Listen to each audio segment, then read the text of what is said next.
दोस्तों, चीन एक ऐसा देश है जहां से बड़ी महामारियों की शुरुआत होती है। आज से करीब 3 साल पहले कोरोना जैसी महामारी ने पूरी दुनिया भर में तबाही मचा रखी थी और इसका आगाज भी चीन से ही हुआ था। चीन में लोग किसी भी जानवर को खाने से पहले जरा भी परहेज नहीं करते हैं, जिस वजह से जानवरों की बीमारी उनके अंदर आ जाती है और देखते ही देखते पूरी दुनिया भर में फैल जाती है। अब हाल ही में चीन के अंदर एक और रहस्यमय बीमारी फैली हुई है जो कि चीन के बच्चों को अपना शिकार बना रही है। इस बीमारी के चलते पूरे चीन के अंदर हड़कंप मचा हुआ है। अस्पताल के बाहर लोगों की लंबी लाइन लगी हुई है। चीन की इस रहस्यमय बीमारी की वजह से पूरी दुनिया अलर्ट मोड में आ चुकी है, क्योंकि उन्हें आशंका है कि कहीं यह कोरोना की तरह ही पूरी दुनिया भर में खतरा साबित हो जाए। दोस्तों, यह बीमारी माइक्रोप्लाज्मा निमोनिया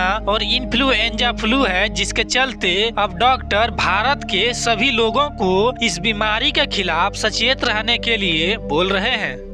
आइए जानते हैं चीन में फैली नई रहस्यमयी बीमारी के बारे में। दोस्तों, हाल ही में चीन में फैल रहे रहस्यमयी निमोनिया के लक्षण कोरोना वायरस से मिलते जुलते हैं। उत्तरी चीन में विशेषकर बच्चों में सांस संबंधित बीमारी और H9N2 संक्रमण फैलने के मामले बढ़ रहे हैं। इसकी चपेट में आए लगभग 1200 बच्चों को तुरंत ही अस्पताल में भर्ती करना पड़ा। चीनी अधिकारियों का कहना है कि ये माइक्रोप्लाज्मा निमोनिया है जो बच्चों को अधिक प्रभावित करता है।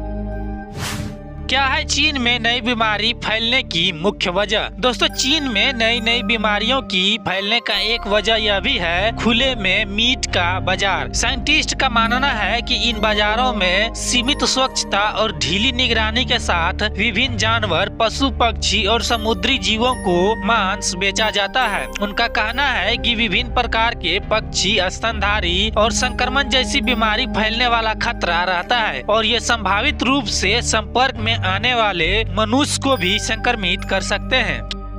क्या है चीन में नई बीमारी फैलने का और कारण? दोस्तों, विशेषज्ञ का मानना है कि चीन में नई बीमारी फैलने का अन्य कई भी कारण हैं। इनमें खान पान संबंधित आदतें भी है, जैसे कच्चा मांस का सेवन प्रमुख है। इसके अलावा अधिक जनसंख्या घनत्व और पारंपरिक चीनी चिकित्सा पद्धति और भ्रामक सूचनाओं के आदान प्रदान इसमें योगदान देता है। उनका कहना यह भी है कि नई बीमारियों से ग्रसित व्यक्ति का इलाज एक्यूपंक्चर, प्रभावी प्राकृतिक चिकित्सा और आधारित मान्यताओं पर किया जाता है, जिसके कारण यहाँ नई बीमारी तेजी से फैलता है। चीन से ही उत्पन्न हुई थी दुनिया की भीषण महामारी प्लेग। वैज्ञानिक का अनुमान है कि चीन से उभरने वाली सबसे विनाशकारी महामारी प्लेग ब्लैक डेथ थी, जिसने अफ्रीका, एशिया और पूरे यूरोप में तबाही मचाई थी। दोस्तों, साल 1346 से 1353 के दौरान चूहों से फैली इस बीमारी के कारण अफ्रीका से लेकर यूरोप तक कुल 20 करोड़ लोगों ने जान गंवाई थी। आयरलैंड में कॉर्क विश्वविद्यालय के अध्ययन ने दावा किया है कि दुनिया में महामारी प्लेग की सभी 3 प्रमुख लहरें चीन से ही उत्पन्न हुई थी।